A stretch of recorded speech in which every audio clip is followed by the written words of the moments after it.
You've got it made when the inside of your shotgun looks as good as the outside. Let me show you what I mean. The L.C. Smith Gun Company started producing double-barrel shotguns in the 1880s and became one of America's most well-known producers of fine shotguns.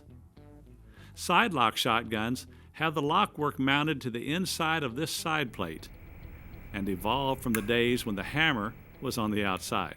L.C. Smith produced hammerless shotguns in two basic frame sizes, a regular weight and a featherweight. The regular weight has a longer frame, a larger lug recess in the bottom,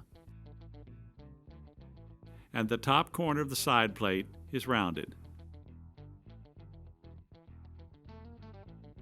L.C. Smith produced one of the simplest of the side-lock designs, with only 4 major parts: a hammer, a sear, a mainspring, and a bridle, which holds the parts in position. The inside of the locks on the highest grade L.C. Smith guns was finished by polishing and jeweling the internal parts. Only the finest American and European shotguns have the insides of their locks upgraded by polishing and jeweling. To upgrade these locks, they're completely disassembled. The shop-made tool makes the job easy as it decocks the hammer, then holds the mainspring in place while the stud is turned out.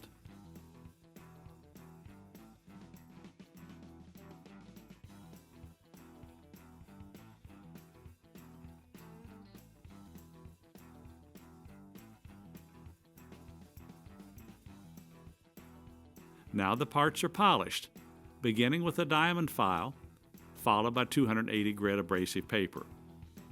Each part is polished, moving through progressively finer grits, finishing with 1000. To jewel the lock plate, I mount it to a shop-made fixture to hold it securely.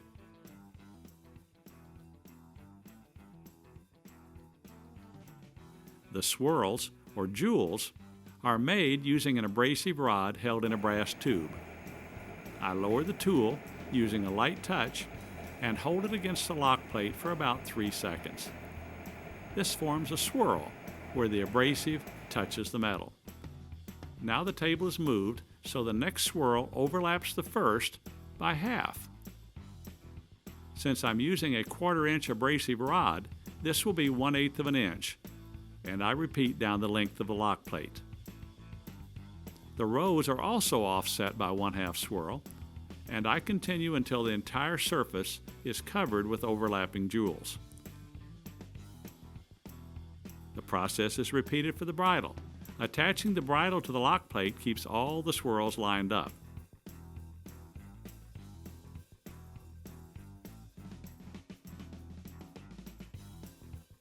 To add a little color, I'm gold plating the hammer and sear. Electroplating requires only electric current and plating solution. I degrease the hammer and sear and plate them first with copper. The copper will give the gold a surface to adhere to, as gold won't stick to bare steel.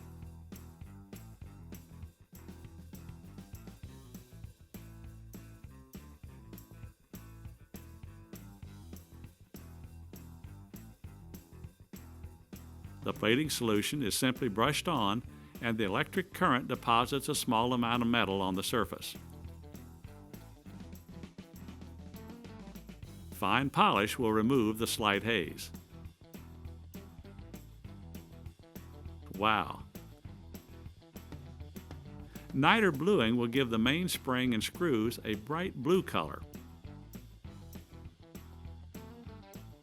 This process uses potassium nitrate heated to about 600 degrees, which is not hot enough to affect the temper of the spring. The parts are submerged until they turn a brilliant blue and quickly dunked in water.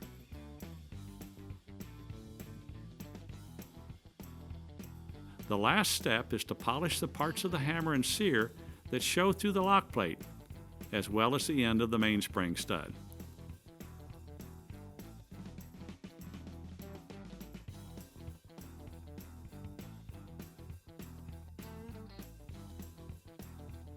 1000 grit abrasive paper quickly removes the plating and nitre bluing. With all the parts complete, I reassemble the lock. Wow.